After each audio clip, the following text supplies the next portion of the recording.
दोस्तों, मैं ऋषभ पांडे अपने YouTube चैनल पे आपका स्वागत करता हूँ। आज हम देखेंगे जो हमने टेस्ट लिया था उसका सोल्यूशन। देखो, आज हमने टेस्ट लिया था रैखिक समीकरणों के हल का। तो उसका पहला क्वेश्चन क्या है, के किस मान के लिए के एक्स प्लस वाई बराबर के स्क्वायर एक्स प्लस के वाई बराबर 1। ये क्वेश्चन है और कह रहा है के किस मान के लिए आपके पास अनंत हल होंगे। तो अनंत हल निकालने के लिए आपके पास क्या था कि a1 बटे a2 बराबर होना चाहिए b1 बटे b2 के, बराबर होना चाहिए c बटे c2 के। ठीक है, अब इस पहले समीकरण में देखो a1 कितना है। आप कहोगे a1 जो होता है ना, x के आगे वाला आदमी होता है। x के आगे क्या है, k लिखा हुआ, a1 k हो गया। अच्छा, b1 कितना है, इस y के आगे क्या लिखा है, कुछ नहीं लिखा है तो 1 है। ठीक, और c1 कितना है, c1 का मतलब जो अकेला है वो क्या है, k स्क्वायर है। ठीक, अच्छा a2 कितना, x के आगे लिखा है दूसरे समीकरण में, आप कहोगे a2 जो है ना 1 है। अच्छा, b2 कितना है, b2 y के आगे क्या लिखा है, k लिखा है। और c2 कितना लिखा हुआ है, c2 लिखा हुआ है 1। ठीक, अब आप जानते हो अगर अनंत हल है तो ये कंडीशन फुलफिल हो रही होगी। ये कंडीशन क्या है, a1 बटे a2 बराबर होगा b1 बटे b2 के। a1 का मान क्या है, a1 का मान k है, a2 का मान क्या है बटे a2 का मान 1 है, तो 1 लिखो। बराबर होगा किसका, b1 कितना 1, b2 कितना है k। अगर ये दोनों बराबर होंगे, आप जानते हो, क्या जानते हो, अगर इक्वल का साइन हो तो हम क्या करेंगे, क्रॉस मल्टीप्लाई कर देंगे। तो k इंटू के स्क्वायर, 1 इंटू 1 1। अगर ये दोनों बराबर होंगे तो k स्क्वायर इक्वल टू होगा किससे, 1 के। तो k की वैल्यू क्या आएगी, √1। इसका मतलब क्या होता है, +-1। ठीक, तो अगर k की वैल्यू आपने +1 ली या -1 ली तब तो आप कह सकोगे क्या होगा, इसके पास अनंत हल होंगे। अच्छा, +1 ले या -1 ले, k की दो वैल्यू आ रही है, k बराबर एक बार +1 एक बार -1। अब आप k की वैल्यू जब हम +1 नहीं -1 ले रहे हैं तब क्या इफेक्ट पड़ेगा, तब देखेंगे। अगर k की वैल्यू आप -1 ले रहे हो, क्या ले रहे हो, -1, तो a1 बटे a2 निकालो। a1 बटे a2 का मतलब क्या है, k बटे 1, b1 बटे b2 मतलब 1 बटे k, c1 बटे c2 मतलब क्या, k स्क्वायर बटे 1। k की वैल्यू आप -1 लो तो यहाँ -1 लिखोगे बटे 1 लिखोगे, यहाँ लिखोगे 1 अपॉन -1, यहाँ लिखोगे -1 का स्क्वायर बटे 1। तो ये क्या है, -1 बराबर है -1 के। लेकिन ये क्या है, ये तो आया -1 का स्क्वायर, वो क्या होता है, 1 होता है। तो ये -1 बराबर तो है -1 के, लेकिन ये बराबर नहीं है किसके, 1 के। तो इस स्थिति में क्या आ रहा है, कोई हल नहीं आ रहा है, कोई हल नहीं है। तो दोस्तों क्या करना है आपको ना, k की वैल्यू -1 नहीं लेनी है, क्योंकि जब आप k की वैल्यू -1 ले रहे हो तो उस स्थिति में क्या हो रहा है, उस स्थिति में हमारे पास जो रिलेशन आ रहा है ना वो a1 बटे a2 बराबर तो है b1 बटे 2 के, बट ये इसके बराबर नहीं है। तो आप क्या करेंगे, k बराबर 1 के लिए इसके पास अनंत हल होंगे। k बराबर 1 के लिए इसके पास कितने होंगे, अनंत हल होंगे। तो दूसरा सवाल क्या कह रहा है हमारा, संगत और असंगत समीकरण बताइए। आपको पता है संगत और असंगत समीकरण निकालने का संगत हल बताने, आपको संगत और असंगत हल क्या होता है आपको मैंने बताया था क्लास में। जो हल संगत हल क्या होते हैं, संगत का मतलब होता है या तो कोई अद्वितीय हल आ जाए, क्या आ जाए, अद्वितीय हल आ जाए, या अनेक हल आ जाए, तो क्या होगा, संगत हल होंगे, अनेक हल।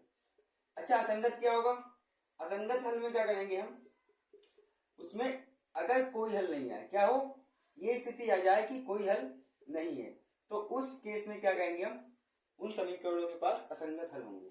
अच्छा, एक चीज देखो, यहाँ पे आप क्या करोगे, आप कहोगे सर यहाँ से आप निकाल लो a1 का वैल्यू कितना है 3। अच्छा, b1 का वैल्यू क्या आएगा, पहली वाली समीकरण में y के आगे क्या है, 1 लगा हुआ, c1 मतलब पहली वाली समीकरण में 4। अच्छा, यहाँ से देखो a2 कितना है, a2 है 6, b2 कितना है -1, y के आगे -1 लगा हुआ है, और c2 कितना है 5। अब आप कहोगे ना सर a1 बटे a2 कर लूंगा मैं, और b1 बटे b2 कर लूंगा, और मैं c1 बटे c2 कर लूंगा। ठीक है, अब आप कहोगे ना a का मान है, a1 का मान 3 है, a2 का मान 6 है। अच्छा, b1 का मान 1 है, b2 का मान -1 है, और c1 का मान 4 है, और ये 5 है। ठीक है, आप कहोगे 1 3 एकम 3 3 दूनी 6, ये तो होगा 1 बटे 2, और ये हो गया -1 बटे 1। क्या बेटा, क्या बेटा a1/a2 का मान जो आया 1/2 आया, b1/b2 का मान क्या आया -1 आया। क्या 1/2 -1 के बराबर है? बिल्कुल नहीं, ये प्लस का ये माइनस का 1 है, ये प्लस का 1/2 है। तो आप देखो यहाँ क्या हो रहा है, यहाँ ये स्थिति पैदा हो रही है कि a1/a2 बराबर नहीं हो रहा है b1/b2 के। तो इस स्थिति में आप क्या कहोगे, आप इस स्थिति में ये कहोगे कि इसके पास अद्वितीय हल है। क्या है? अद्वितीय हल। अच्छा, अगर मैंने कहा कोई भी हल आ जाए, यहाँ तो अद्वितीय का मतलब अकेला हल आ गया, एक हल आ गया इस समीकरण के पास, तो अद्वितीय हल है इसका मतलब क्या? इसका मतलब ये है कि ये संगत हल होंगे, संगत रेखाएं होंगी, संगत हल होंगे। ठीक है, अब दूसरा वाला केस देखो, दूसरा वाला क्या कह रहा है, मैं इसे रफ कर रहा हूं पहले। ठीक है, दूसरे वाले में क्या करोगे, ये वाले सवाल कई सारे बच्चों के गलत हुए, बच्चों को संगत असंगत में दिक्कत हो रही थी, तो ध्यान से देख लो इसे। दूसरा क्या है, इसमें देखो a1 का मान कितना है आपके पास 2 दिया है, b1 का मान कितना है 1 दिया है, और c1 का मान 4 दिया है। ठीक है, यहाँ पे देखो a2 का मान कितना है 6, b2 का मान 3 और c2 का मान 5। आपको देखना संगत है संगत है, आप क्या करो a1/a2 करो, a1/a2 का मान निकालो, कितना आएगा 2/6, कितना आएगा 1/3। ठीक, b1/b2 करो, b1/b2 वो कितना है 1/3। c1/c2 करो, वो कितना है 4/5।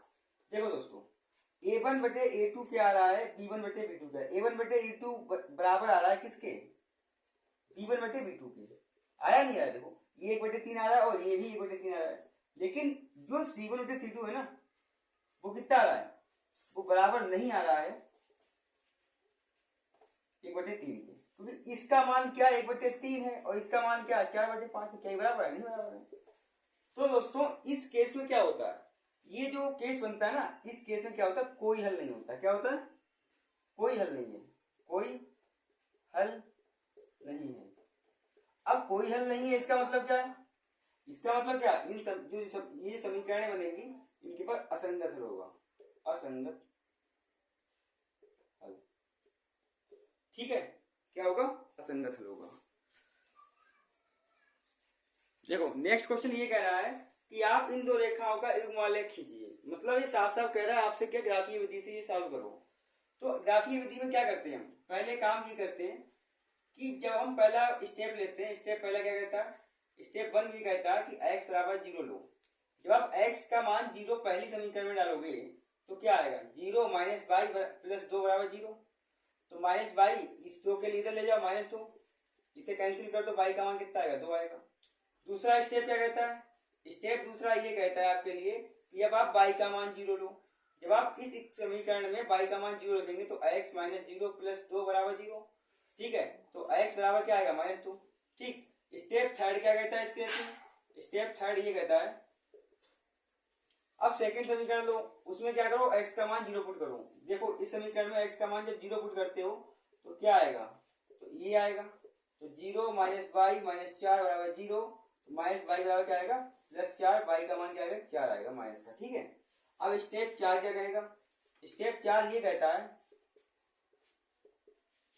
अब आप क्या करो ना, y का मान 0 रखो, किसमें, इसी समीकरण में। तो 4x माइनस 0 माइनस 4 बराबर 0, तो 4x बराबर 4 और x की वैल्यू कितनी आई 4/4, जिसका मान होता है 1। ठीक है, अब आप देखो क्या, देखो आपने जब क्या किया था,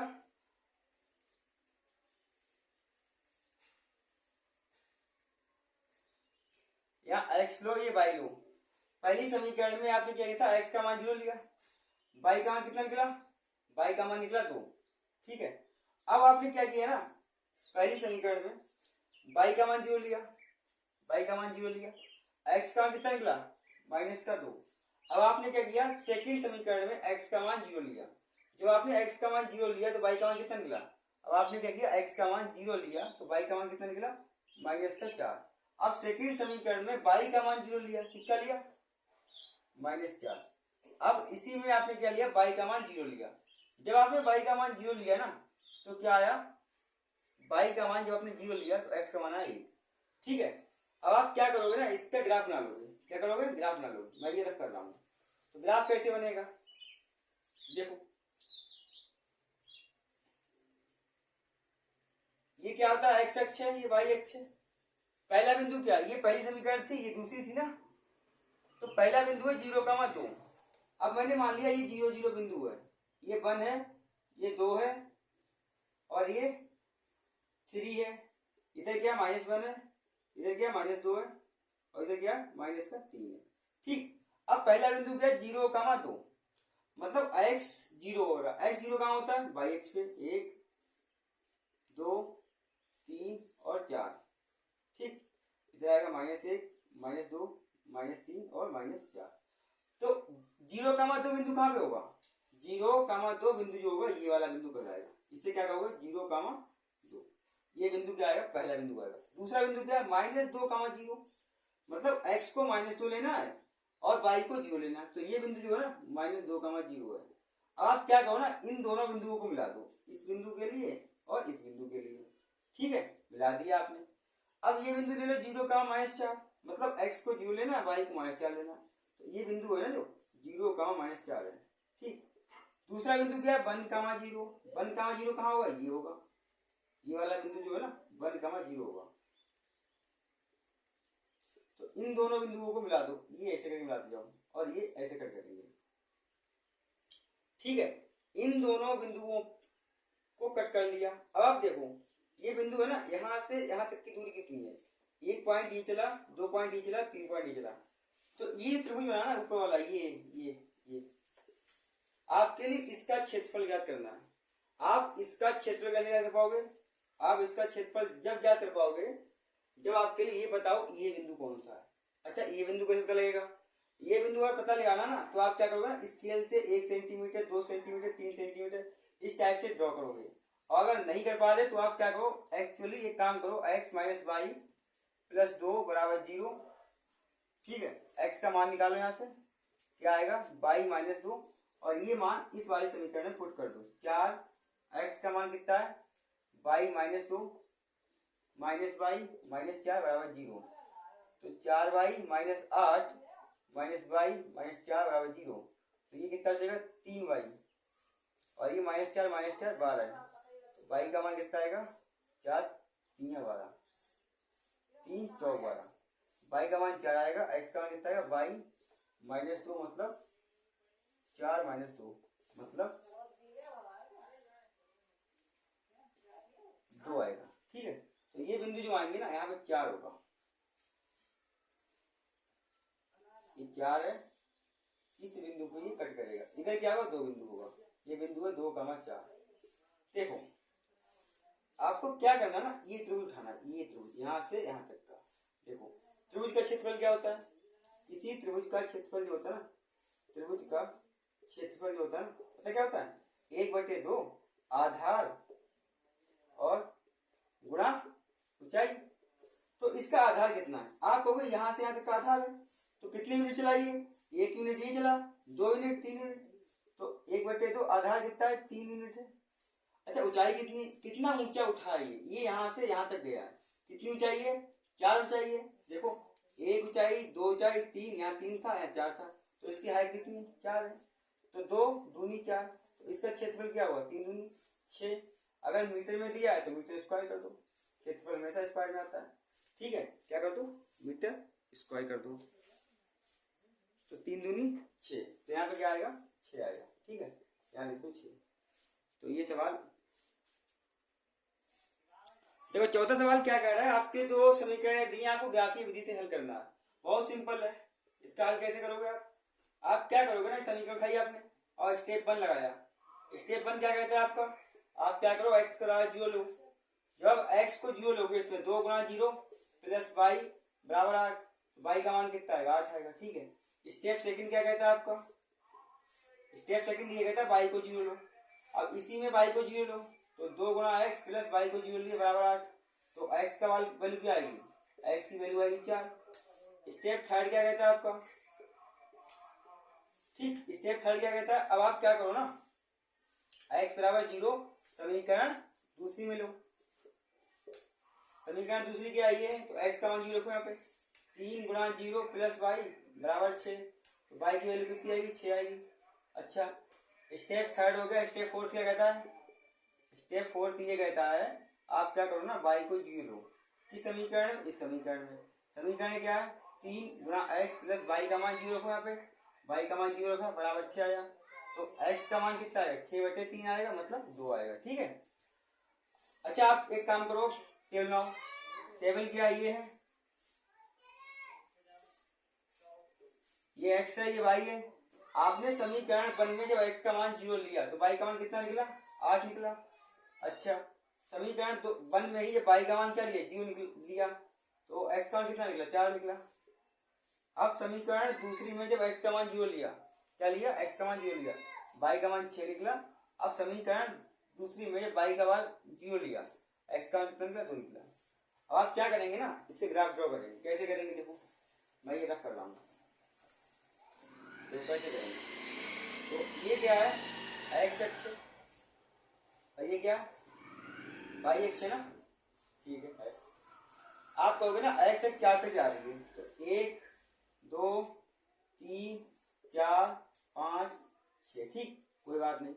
y अक्ष 8 तक जा रही है, 1 2 3 4 5 6 7 और 8। 0 का ये पहली समीकरण के पॉइंट है, ये दूसरी के हैं। ठीक, पहला बिंदु क्या है? 0 का 8। 0 x 0 कहाँ होता है? y अक्ष पे होता है। 0 का 8 ये बिंदु होगा। दूसरा बिंदु क्या है? 4 का 0, 4 का 0 ये बिंदु होगा। ये 4 का 0 है, ये 0 का 8 है।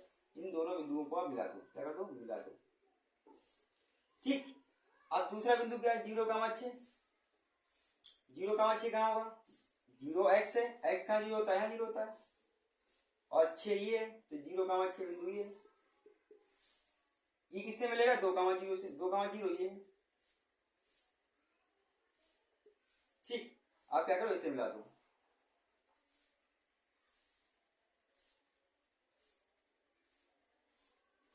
ठीक, तो इसके जो हल मिलेंगे ना, इधर मिलेंगे। कहाँ मिलेंगे? ये हल मिलेंगे, यहाँ पे कट कर रहा है।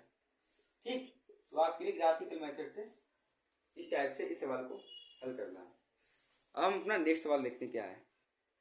ये सवाल देखो, ये विलोपन विधि से आपको हल करना है।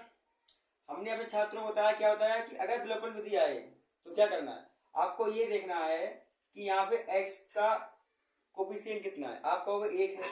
आप क्या करो ना, दूसरी वाली समीकरण में यहाँ पे x का कोफिशिएंट 2 है, तो दूसरी वाली में भी आप क्या करो? x को 2 बना लो। अगर आपको x को 2 बनाना है तो क्या करना? 2 से गुणा करनी पड़ेगी दूसरी समीकरण के लिए। आप क्या करो? दूसरी समीकरण के लिए 2 से गुणा कर दो। कर दिया आपने गुणा। तो पहली समीकरण क्या है? आप कहोगे 2x माइनस वाई बराबर 5, ही पहली समीकरण है। दूसरी क्या हो जाएगी? अब आप 2 से गुणा करो इस x के लिए, क्या आएगा? 2x। इस 2 को गुणा करो y से, तो प्लस का 2y आएगा। इस 2 की गुणा करो 7 से, ये 14 आएगा। ठीक बेटा, ये भी प्लस है, ये भी प्लस है। आपको क्या करना है? विलोप करना, किसका? x का। तो आप इसे माइनस कर दो। अब ये प्लस था, ये माइनस हो गया, ये प्लस इसे माइनस कर दो, ये प्लस है तो इसे माइनस कर दो। ठीक है, तो ये प्लस का 2x, ये माइनस का 2x कैंसिल हो जाएगा। ये माइनस का y, ये प्लस का, ये माइनस का y, ये माइनस का 2y, तो माइनस का 2y माइनस का y माइनस का 3y हो जाएगा। ये माइनस का 14, ये 5 है, तो माइनस के 14 में से 5 जाएंगे, कितना बचेगा? माइनस का 9। ठीक है, इस माइनस से ये माइनस खत्म, तो y की वैल्यू कितनी आएगी? 9/3, मतलब 3। आपके पास y की वैल्यू 3 आ गई। अब आप क्या करोगे ना, समीकरण दूसरी उठाओगे या पहली, इनमें से कोई समीकरण उठा लो। आपने उठाई पहली समीकरण, ये पहली समीकरण थी। आपके पास y का मान आ गया ना। अब y का मान 3 जो आया है, क्या आया? y का मान जो 3 आया, इसमें रख दो। 2x माइनस 3 बराबर 5। तो ये क्या आ रहा? 2x बराबर 5 प्लस 3 क्या आएगा? 8 आएगा। 2x बराबर क्या आएगा? 8 आएगा। x का मान कितना आएगा? 8/2 मतलब 4। देखो हल आ गए। एक हल था क्या? y बराबर 3, और दूसरा हल क्या आया? x बराबर 4। अच्छा, हल अगर ये हैं तो इनको चेक करने की विधि क्या होती है कि ये दोनों आंसर सही हैं गलत हैं? विधि ये होती है, आपके पास दोनों जो समीकरण दी हैं, एक समीकरण ये दी है, आप x का मान क्या रखो? 4 रखो। 2 गुणा 4, y का मान कितना रखो? 3 रखो, -3। 4 दूनी 8 माइनस 3 कितना बचा? 5। 5 तो लिखा है, मतलब x और y के जब मान रख रहे हैं तो ये इसे संतुष्ट कर रही है। दूसरी समीकरण में रखो। दूसरी समीकरण क्या दी है? x प्लस वाई बराबर 7। x का मान कितना है 4, y का मान कितना है 3। देखो 4 3 7।